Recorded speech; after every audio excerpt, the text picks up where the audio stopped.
Hello बच्चों, आज हम बात कर रहे हैं ईएमसी की थर्ड वर्कशीट की। ये वर्कशीट है किसके बारे में? बड़ा सोचने के बारे में। तो हमारे पूर्व राष्ट्रपति एपीजे अब्दुल कलाम, जो कि बहुत अच्छे व्यक्ति थे, उन्होंने जो लिखा उसके बारे में सुनो। सपने वो नहीं होते जो आपको सोने के बाद आते हैं। सपने वो होते हैं जो आपको सोने ही नहीं देते हैं। क्यों? क्योंकि उनको पूरा करने में आप दिल से लग जाते हैं कि मुझे ये पूरा करना है। सपने न सिर्फ हमें आगे बढ़ने के लिए महत्वपूर्ण होते हैं कि हमने ये सपना देखा है और मुझे इसी दिशा में आगे बढ़ना है, बल्कि ये हमें जीवन की प्रेरणा भी देते हैं कि जीवन को कैसे जीना है। अगर हमारे पास कोई लक्ष्य ही नहीं होगा तो हम आगे ही नहीं बढ़ सकते। तो ये हमें लक्ष्य देते हैं और उस लक्ष्य को ढूंढने के लिए सीढ़ी भी देते हैं। कौन? सपने। उसके लक्ष्य को ढूंढने के लिए सीढ़ियां ढूंढने में भी मदद कर देते हैं हमारे सपने। हमें कैसे आगे बढ़ना है। सपने और लक्ष्य अपने जीवन में पहल करने, नई चीजें सीखने, जोखिम उठाने, लोगों के अनुभवों से सीखने को भी प्रेरित करते हैं। आइए शुरुआत हम अपने आसपास के कुछ लोगों से बात करके करते हैं और समझते हैं उनके सपनों के बारे में। अब आपके पास आसपास कौन है? सबसे आसपास आपके माता पिता हैं, मम्मी पापा और दादा दादी होंगे। दादा दादी नहीं तो नाना नानी तो होंगे ही। और कौन है? बड़ी बहन, बड़ा भाई, चाचा, चाची और आपके आसपास रहने वाला कोई आपका पड़ोसी, जिसका अनुभव आप लिखना चाहें, जिससे बात करना चाहें कि वो जीवन में इतना बड़ा कैसे बना, या आज वो जितना भी है वो किस कारण से है। क्या उसने भी कोई सपना देखा था? अब उनसे आप बात करोगे और उनके अनुभवों को अपनी कॉपी में लिखोगे। अब अनुभव क्या लिखने हैं? कितने व्यक्तियों के लिखने हैं? सिर्फ 3 ही व्यक्तियों के अनुभव आपको लिखने हैं, पहला, दूसरा और तीसरा। ठीक है? और जो भी उन्होंने अपने सपने के बारे में बताया वो आप लिख देना। तो पहले उनसे क्वेश्चन क्या क्या पूछना ये सुन लो। क्वेश्चन पूछना है आपको कि जब वो आपकी उम्र के थे तो खुद के लिए क्या सपना देखते थे।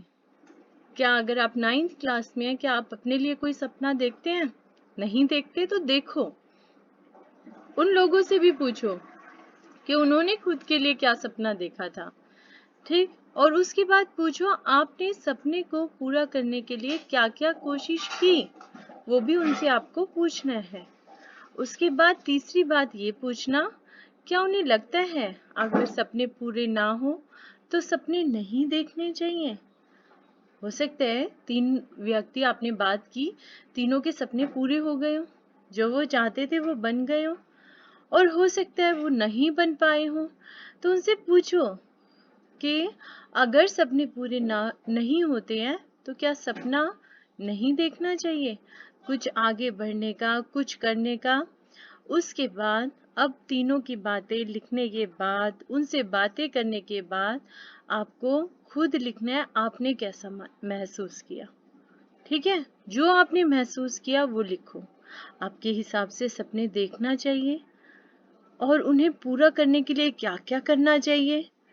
अगर पूरे नहीं होते क्या सपने छोड़ दें या सपना कोई और भी देख सकते हैं। हो सकता है लक्ष्य हमने सोचा था कि मेरे पास गाड़ी हो सकता है उसके लिए हमने कोई और रास्ता अपनाया हो। जरूरी नहीं कि गवर्नमेंट जॉब भी मिले, हो सकता है प्राइवेट सेक्टर में जाके आपने वो करे। तो आपको अपने अनुभव इसमें लिखने हैं और उसको, जो आपको तीनों से बात करके समझ आया कि सपने ऐसे देखने चाहिए, उसको पाने की कोशिश ऐसे करनी चाहिए। उस व्यक्ति ने गलत कोशिश की थी, अगर वो ऐसे करता तो शायद अच्छा होता। मुझे अपने भाई से बात करके अच्छा लगा क्योंकि उसने अपने सपने को पूरा करने के लिए अपना पूरा पूरी मेहनत लगा दी। और सच में मेरे भाई के साथ भी ऐसा हुआ था बेटा। वो पढ़ाई में बहुत अच्छा नहीं था, लेकिन जब उसने सपने देखे कि मुझे गवर्नमेंट जॉब करनी है, उसने उस टेस्ट को क्लियर करने के लिए जी जान लगा दी थी। दिन रात वो पढ़ाई करता था।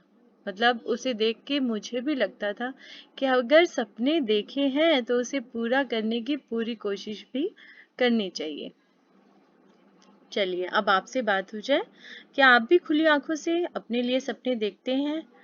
हो सकता है आपको पता ही ना हो कि मैं सपने देख रहा हूँ। सपने कुछ भी हो सकते हैं बेटा। सपने वो भी सपने हैं कि मैं 10 साल बाद ये बनूंगा, मैं 15 साल बाद ये बन जाऊंगा, ये सपना है। सपना किस बारे में हो सकता है? कुछ भी हो सकता है कि मैं हो सकता है योगा करूं। कुछ बच्चे योगा नहीं करते, वो यही सोचे कि मैं 10 साल बाद योगा का इंस्ट्रक्टर ही बन जाऊं।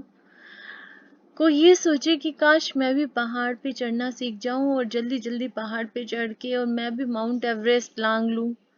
कुछ ये सोचते होंगे मैं बहुत अच्छा डॉक्टर बन जाऊं। है ना, कई बच्चे ऐसा सोचते हैं अगर घर में कोई बीमार है और उसका सही से इलाज नहीं हो रहा, काश मैं डॉक्टर होती ना तो मैं इसका इलाज कर देती। ऐसा भी तो सोचते हैं। या समाज सेवी बन जाए। और कई बच्चे ऐसा सोचते हैं कि मैं नेता ही बन जाऊं, समाज की भी सेवा हो जाए, है ना, और देश का भी उद्धार हो जाए। या साहित्यकार बन जाऊं। इसके अलावा कई बच्चे जिनके आसपास बहुत प्रदूषण है या इतना महंगाई सब कुछ हो गई है, उसके साथ गंदगी बीमारियां आ रही हैं, तो कुछ बच्चे ऐसा भी सोच सकते हैं कि काश मैं कुछ ऐसा करूं कि मेरे यहाँ प्रदूषण ही कम हो जाए। खुली सांस में अभी जैसे लॉकडाउन गया तो कितना साफ एनवायरनमेंट था क्योंकि गाड़ियां ही बहुत कम चल रही थी। तो कुछ ऐसा बच्चे सोचें कि काश मैं ऐसे कर सकूं, कोई ऐसा इंजन बना सकूं, है ना। चलिए, या फिर सोलर ऊर्जा का इस्तेमाल बढ़ाने के लिए कुछ कर सकें, जैसे कि डीजल और पेट्रोल सॉरी बहुत महंगा हो गया है। तो इसके अलावा हम किस ऊर्जा का प्रयोग कर सकते हैं? हम सोलर ऊर्जा का प्रयोग कर सकते हैं। इस बारे में कुछ सोच लें। तो अपनी आंखें बंद करिए और मन में सपनों की उड़ान भरिए। वो सारी चीजें जो आपको अच्छी लगती हैं, सपने जो आप देखते हैं, काम जिन्हें करके आपको खुशी होती है, उनके बारे में सोचिए। तो खाली बैठे हुए आप यही करेंगे। ठीक, पढ़ाई भी करते रहेंगे साथ में। जब आप खाली बैठे हैं, कुछ करने का मन नहीं कर रहा, तब क्या करेंगे? सपने देखेंगे अपने लिए। अब नीचे दिए गए गोले में अपना चेहरा बनाइए, बादलों में अपने सपनों को लिखिए। कितने सारे सपने हैं इसके अंदर? इसके अंदर 8 सपने आपको लिखने हैं अपने लिए। चेहरा सेम नहीं बने कोई बात नहीं, स्माइली जैसा तो सभी बना लेते हैं।